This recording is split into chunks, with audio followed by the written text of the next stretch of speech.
So today we have a new keyboard to check out. This is the keyboard right here. It's sent over by iLovBee, and this is one of the sub companies or sub brands of Royal Kludge. So they're coming into the budget market with this keyboard. This keyboard is priced at $30 US, which is really competitive.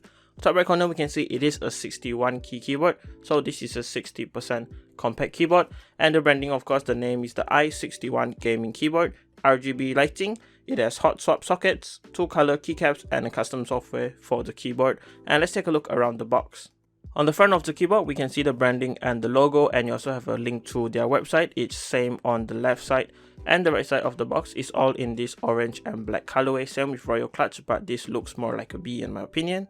And on the top we have the same branding and of course a QR code you can scan to head to their website, and this is the red switch version, the white keyboard, and of course the RGB backlighting, and you have the specific dimension of the keyboard also. On the back there's nothing, just again their website and outline of the keyboard. Now let's unbox it and see what we get.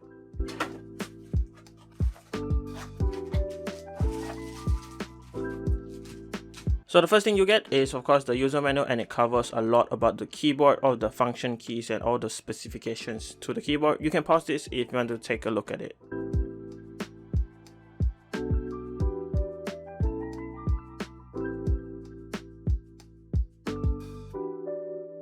Besides that, you also get a 2-in-1 keycap and switch puller, and a pretty standard Type A to Type C USB connector, which is white in color, same with the keyboard. So this is the keyboard, the i61 by iLovBee, and we can see the logo right here in front, which is pretty okay in my opinion. And these are what the keycaps look like. They are in black and grey colorway, and they look pretty nice in my opinion. And this is of course a 60% layout, which is really small in my opinion, but it's pretty good for a starter mechanical keyboard. Taking a closer look at the keycaps themselves, you can see them in this white and grey colorway, which is pretty nice in my opinion. And from the side we can see that is actually OEM profile, so the height is pretty good. And you can also see the functions printed on the side of it, so you can actually see it without having all the clutter on the keycaps themselves. And I also believe the keycaps are made out of double shot ABS, which is actually pretty good for this price point. And this is the side profile of the keyboard. You can see a slight incline from the bottom to the top, which is pretty good for your hands when typing and gaming. And I also believe the whole keyboard case is made out of the same ABS plastic. As you guys can see, this matte white looks pretty good in my opinion, doesn't really show any fingerprints whatsoever. And of course we have the logo in front right here, iLovBee, and the Type-C connection port, which is actually slightly off the center to the right side, which is pretty annoying in my opinion. And on the back we can see the 4 non-slip feet, and of course a logo and a few specifications about the keyboard. And we have 2 little cutouts right here, which I believe are for the wireless functionality, which maybe they will be releasing a new version of this keyboard. So I just plugged it in, and this is what it looks like with the RGB on. The RGB is pretty nice. It is per key RGB and it's pretty bright in my opinion, but the keycaps are not shine through in this case. And as for the switches included, these are actually made by iLovBee themselves, and it's their red switch, which is the linear switch, and this is pretty similar to the Gateron red or the Ultimo red switches. And for now I actually don't really know what are the specifications of these switches, but they are just some normal linear switches. So this is a closer look at the switch itself. You can see the red stamp in the middle, and the top housing is actually transparent in color. The bottom housing is white in color, and on the back we can see it's 3-pin, and it has a cutout for the RGB LED. And as for the stabilizers included, there are some pretty normal plate mounted steps which already come factory loop, which is a good thing, but the feet are actually unclipped, so it's still a little bit unstable and you might hear a little bit of clicking or noise. And as for the PCB, it's black in color, which looks pretty good in my opinion, and it is 5-pin hot swap, so it will fit any 3 or 5-pin switches into the PCB. And it does have a RGB on the top, so it is a north facing PCB.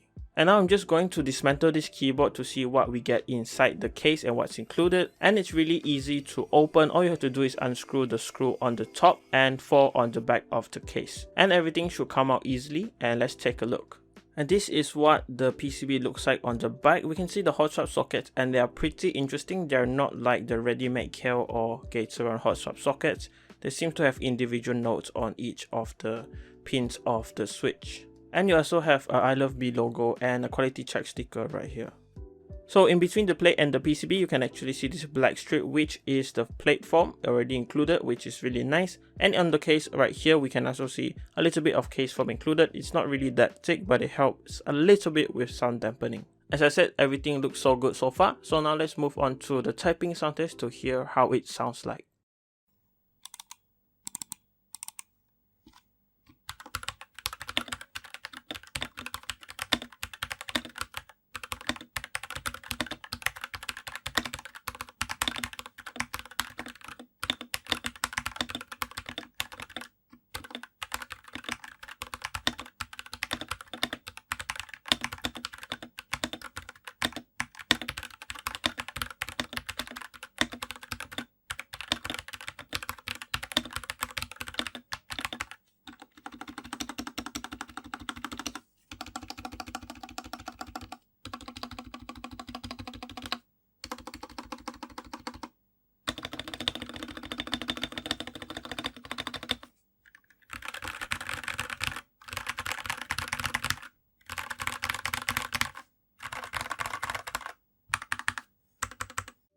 So that is the typing sound test, and I've actually been using it for the past few days, and I would say that it's a pretty okay starter keyboard, and it's really low priced at $30 only. And I would say that at that price, it's a really good keyboard, and it has a lot of potential if you plan on modding it in the future. So if you're on the fence on getting this keyboard, I would say give it a shot. It's only $30, and with everything included like the foam in the case and the plate, it's pretty good. And of course the loop stabilizers and the linear switches are a plus, and the keycaps are double shot ABS, which are pretty good in my opinion. So do check out the links in the description below if you're interested in anything shown in this video, and I would like to say a huge thank you to iLovBee for sending over this keyboard for a review and also sponsoring this video. And that does it for this video, guys. Leave a like on this video if you liked it, dislike this video if you didn't like it, subscribe to my channel if you haven't. I have more content like this coming very soon, and as always, thanks for watching. Goodbye guys.